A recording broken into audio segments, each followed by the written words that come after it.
शिव कौन है? ईश्वर, पुरुष या पौराणिक कथा? शिव कौन है? क्या वे भगवान हैं या बस एक पौराणिक कथा? या फिर शिव का कोई गहरा अर्थ है जो केवल उन्हीं के लिए उपलब्ध है जो खोज रहे हैं? भारतीय आध्यात्मिक संस्कृति के सबसे अहम देव महादेव शिव के बारे में कई गाथाएं और दंतकथाएं सुनने को मिलती हैं। क्या वे भगवान हैं या केवल हिंदू संस्कृति की कल्पना है? या फिर शिव का एक गहरा अर्थ है जो केवल उन्हीं के लिए उपलब्ध है जो सत्य की खोज में हैं? शिव का अर्थ जब हम शिव कहते हैं तो हमारा इशारा दो बुनियादी चीजों की तरफ होता है। शिव का शाब्दिक अर्थ है जो नहीं है। शिव शून्य है। आज के आधुनिक विज्ञान ने साबित किया है कि इस सृष्टि में सब कुछ शून्यता से आता है और वापस शून्य में ही चला जाता है। इस अस्तित्व का आधार और संपूर्ण ब्रह्मांड का मौलिक गुण ही एक विराट शून्यता है। उसमें मौजूद आकाश गंगाएं केवल छोटी-मोटी गतिविधियां हैं जो किसी फुहार की तरह हैं। उसके अलावा सब एक खालीपन है जिसे शिव के नाम से जाना जाता है। शिव ही वो गर्भ हैं जिसमें से सब कुछ जन्म लेता है और वे ही वो गुमनामी हैं जिनमें सब कुछ फिर से समा जाता है। सब कुछ शिव से आता है और फिर से शिव में चला जाता है। शिव कौन है? ईश्वर, पुरुष या पौराणिक कथा? शिव अंधकार है तो शिव को अस्तित्वहीन बताया जाता है, एक अस्तित्व की तरह नहीं। उन्हें प्रकाश नहीं, अंधेरे की तरह बताया जाता है। मानवता हमेशा प्रकाश के गुण गाती है क्योंकि उनकी आँखें सिर्फ प्रकाश में काम करती हैं। वरना सिर्फ एक चीज जो हमेशा है वो अंधेरा है। प्रकाश का अस्तित्व सीमित है क्योंकि प्रकाश का कोई भी स्रोत, चाहे वो एक बल्ब हो या फिर सूर्य, आखिरकार प्रकाश बिखेरना करना बंद कर देगा। प्रकाश शाश्वत नहीं है। ये हमेशा एक सीमित संभावना है क्योंकि इसकी शुरुआत होती है और अंत भी। अंधकार प्रकाश से काफी बड़ी संभावना है। अंधकार में किसी चीज के जलने की जरूरत नहीं, अंधकार हमेशा बना रहता है। अंधकार शाश्वत है। अंधकार सब जगह है। वो एक अकेली ऐसी चीज है जो हर जगह व्याप्त है।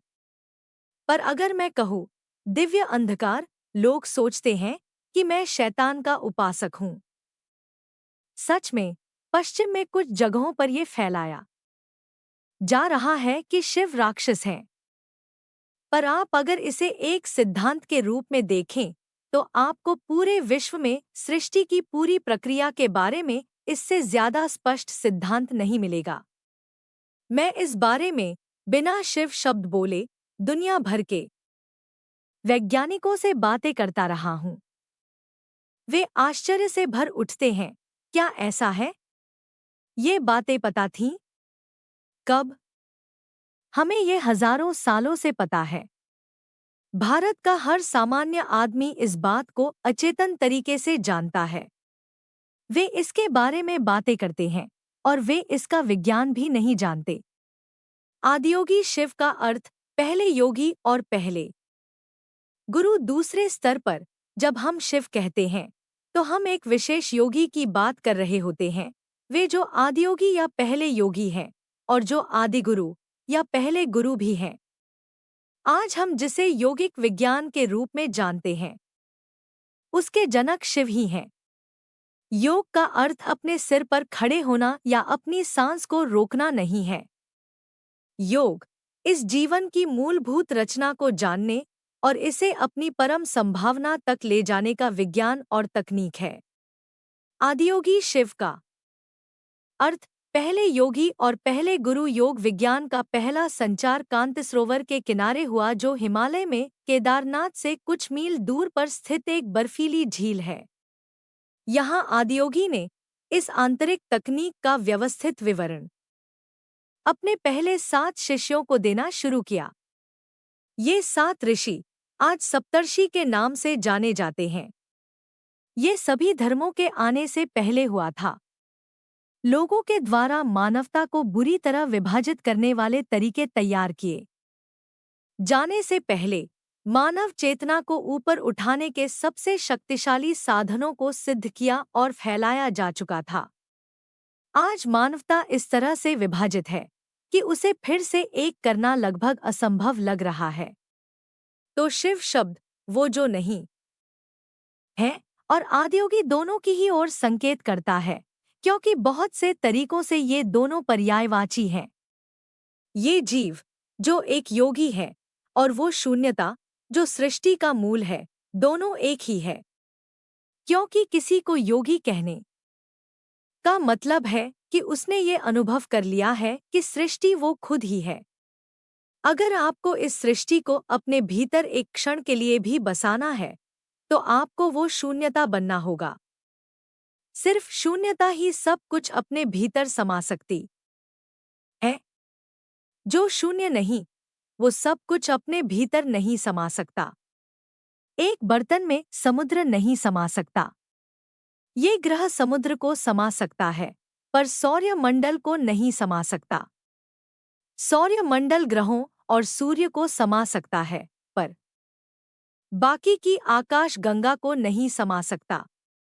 अगर आप इस तरह कदम दर कदम आगे बढ़ें, तो आखिरकार आप देखेंगे कि सिर्फ शून्यता ही हर चीज को अपने भीतर समा सकती है।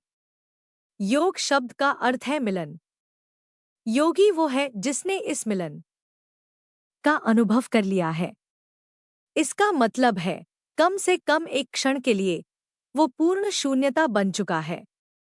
शिव शब्द के दो अर्थ योगी शिव और शून्यता एक तरह के पर्यायवाची हैं, पर फिर भी वे दो अलग अलग पहलू हैं। क्योंकि भारतीय संस्कृति द्वंद्व से भरी है, इसलिए हम एक पहलू से दूसरे पहलू पर आते जाते रहते हैं। एक पल हम परम तत्व शिव की बात करते हैं, तो अगले ही पल हम उन योगी शिव की बात करने लगते हैं जिन्होंने हमें योग का उपहार दिया है। शिव के बारे में लोगों की कल्पना। यह अफसोस की बात है कि शिव का परिचय ज्यादातर लोगों को भारत में प्रचलित कैलेंडरों के जरिए ही हुआ है, जिसमें उन्हें भरे भरे गाल वाले नीलवर्णी व्यक्ति के रूप में दिखाया गया है। उसकी वजह सिर्फ इतनी है कि कैलेंडर कलाकारों को इस चेहरे से अलग कुछ सूझा ही नहीं। अगर आप कृष्ण बनाने को कहेंगे, तो कलाकार उसके हाथ में एक बांसुरी थमा देंगे। राम बनाने को कहेंगे, तो उसके हाथ में धनुष दे देंगे।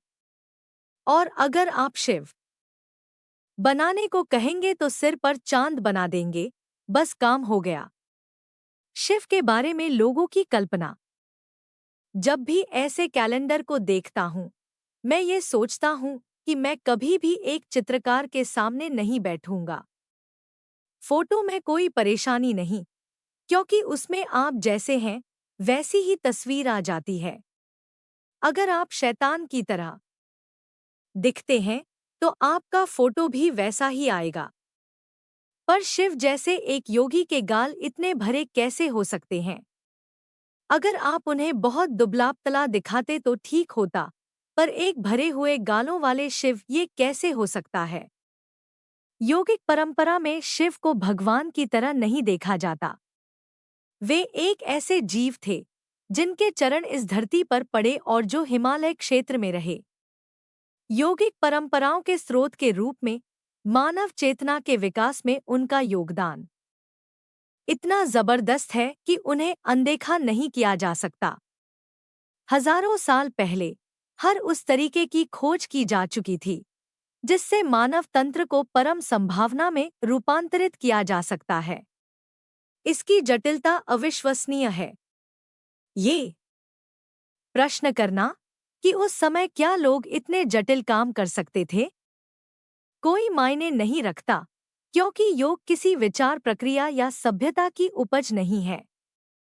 योग भीतरी बोध से आया है। उनके आसपास क्या हो रहा था, इससे कोई फर्क नहीं पड़ता। योग उनके भीतर से बाहर आने वाला प्रवाह था। उन्होंने बहुत ही विस्तार से हमें बताया कि मानव तंत्र के हर मुद्दे का मतलब क्या है और उसमें छुपी संभावना क्या है। जो भी कहा जा सकता था वो उन्होंने इतने सुंदर और कुशल तरीकों से कहा कि आप आज भी उनके द्वारा कही गई एक भी चीज नहीं बदल सकते। आप पूरा जीवन उसका अर्थ निकालने में बिता सकते हैं। शिवलिंग क्या है? सद्गुरु बताते हैं कि लिंग का अर्थ है रूप। हम इसे रूप कह रहे हैं क्योंकि जब निराकार अस्तित्व प्रकट होना शुरू हुआ था, या दूसरे शब्दों में जब सृजन होना शुरू हुआ था, तब जो पहला रूप लिया गया था वह एक दीर्घवृत्त या एलिप्स का था। वीडियो अच्छी लगी तो वीडियो को लाइक, चैनल को सब्सक्राइब करें। भगवान से जुड़ी कहानियां सुनने के लिए चैनल से जुड़े रहे। MILTE है अगली वीडियो के साथ। हर हर महादेव।